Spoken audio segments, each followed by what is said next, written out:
Greetings, friends. Bonjour mes amis, aujourd'hui j'ai une histoire incroyable à partager avec vous. C'est l'histoire d'un petit groupe de jeunes qui ont entendu l'appel de Dieu leur demandant d'aller atteindre ceux vivant dans une région très difficile et dangereuse. Malgré les risques, ces précieux jeunes ont mis leur confiance dans le Seigneur et ont dit « J'irai ».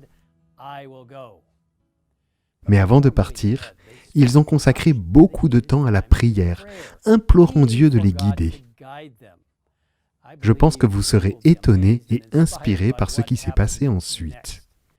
Cette histoire nous vient du pasteur Geoffrey Bwana, l'un de nos vice-présidents ici à la conférence générale. En Tanzanie, le long de la côte de l'océan Indien, se trouve une ville de plus de 8000 habitants. La ville est principalement de confession non chrétienne, avec plus de 99% de ses habitants appartenant à cette confession. Elle est connue pour être une ville très superstitieuse, ce qui fait que beaucoup craignent cette ville et ses habitants. Au fil des années, plusieurs tentatives ont été faites pour présenter aux habitants de la ville le message des 3 anges et l'amour de Dieu, toujours sans succès. Mais en l'an 2000, un groupe de jeunes des églises d'une ville voisine, située à quelques kilomètres, a osé mener un projet d'évangélisation dans cette ville. Après une préparation simple, ils se sont rendus en ville et ont loué un logement. Sachant que le travail qui les attendait était délicat et risqué, ils ont décidé de passer 2 semaines en prière, implorant l'intervention de Dieu pour le salut de ses habitants. Étonnamment, quelques jours plus tard, ils ont reçu l'autorisation du gouvernement de la ville de tenir des réunions religieuses. Il est alors devenu de notoriété publique que les jeunes adventistes allaient tenir des réunions. Les jeunes ont continué à prier régulièrement, choisissant d'avoir leurs moments de prière spéciaux tôt le matin au bord de la mer, avant que les habitants de la ville ne se réveillent. Les jeunes adventistes se réunissaient fidèlement au bord de la mer chaque matin avant l'aube, s'adressant au Seigneur au nom des habitants de la ville et priant pour les réunions d'évangélisation. Un matin, à leur insu, des jeunes hommes ont été envoyés par les anciens de la ville pour aller tuer ces jeunes adventistes avant qu'ils ne commencent leur réunion dans la ville.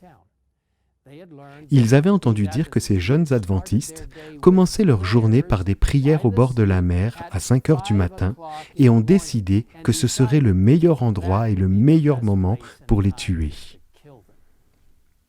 Un matin, alors qu'ils se rendaient à la plage, ils ont trouvé les jeunes adventistes agenouillés en prière au bord de la mer. Alors qu'ils s'approchaient, prêts à les tuer, les assaillants ont vu une muraille de feu entourant les jeunes adventistes. Ils étaient choqués et n'osaient pas attaquer. Alors ils se sont enfuis. Les jeunes adventistes poursuivirent leur programme et commencèrent les réunions. Mais les anciens de la ville étaient déterminés à les arrêter.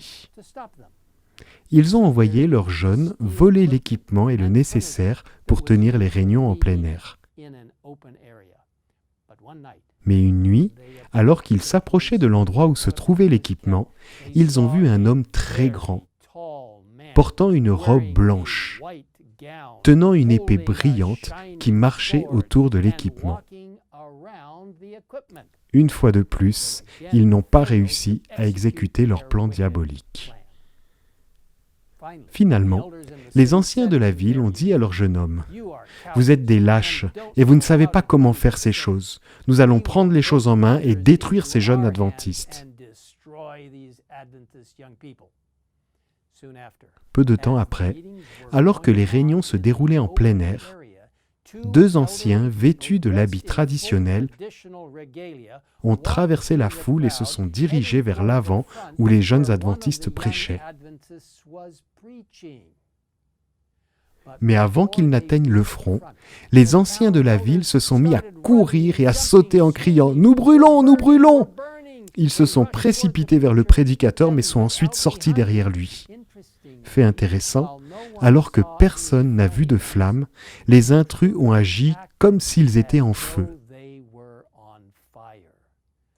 Plus tard, ces mêmes dirigeants ont expliqué qu'ils voulaient attaquer le prédicateur, mais qu'ils avaient vu une muraille de feu l'entourer. Après cela, les jeunes hommes de la ville ont approché les jeunes adventistes, les interrogeant sur les pouvoirs surnaturels qu'ils utilisaient pour se protéger des attaques. Les jeunes adventistes leur ont répondu qu'ils ne croyaient pas aux superstitions et qu'ils n'avaient rien à voir avec elles. Ils ont ensuite demandé aux jeunes hommes pourquoi ils pensaient qu'ils utilisaient une sorte de magie pour se protéger, et les jeunes hommes de la ville ont expliqué tout ce qu'ils avaient vu lorsqu'ils avaient essayé de les tuer. Les adventistes ont expliqué avec joie qu'ils servaient le Dieu vivant du ciel et bénéficiaient de la protection des anges divins envoyés par Dieu. L'histoire s'est répandue dans cette ville et dans les villes environnantes. Et de nombreuses personnes ont fini par être baptisées. Lorsque la nouvelle de ces miracles s'est répandue dans les régions voisines, un journaliste est venu et a rapporté l'histoire dans un journal national. Bien que le travail de cette région continue à être difficile, il y a maintenant 3 églises organisées dans cette ville, avec un total de près de 200 membres. Plusieurs de ces jeunes hommes sont devenus d'éminents missionnaires laïcs et 2 d'entre eux sont devenus pasteurs. Vous savez, mes amis, on nous dit que le Seigneur est vraiment comme une muraille de feu.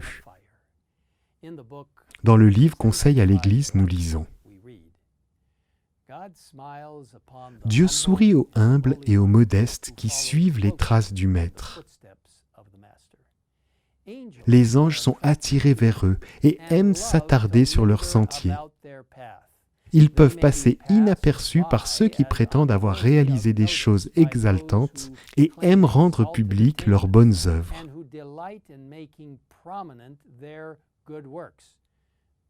Mais les anges célestes se penchent avec amour vers eux et constituent une muraille de feu autour d'eux. » Et dans Historical Sketches, Ellen White présente cette belle idée. Nous devons chercher à séparer le péché de nous, en nous appuyant sur les mérites du sang du Christ. Et alors, au jour de l'affliction, lorsque l'ennemi nous presse, nous marcherons parmi les anges. Ils seront comme une muraille de feu autour de nous, et nous marcherons un jour avec eux dans la cité de Dieu. Puissions-nous, comme ces jeunes gens l'ont fait au bord de la mer, mettre toute notre confiance dans le Seigneur et être prêts à dire « J'irai là où il nous conduit ». Prions. Père Céleste, merci d'avoir envoyé des anges pour entourer ces jeunes gens, d'avoir ouvert la voie à la proclamation de ton message dans cette ville. Seigneur, merci pour les jeunes qui sont prêts à faire ce qui semble impossible pour beaucoup d'autres, parce qu'ils ont passé beaucoup de temps dans la prière pour obtenir ta force. Aide-nous à apprendre cette leçon aussi, et Seigneur, aide-nous à avancer avec confiance, sachant que si nous nous mettons entre tes mains, tu seras une muraille de feu autour de nous. Merci de nous entendre et de la promesse de ton retour prochain.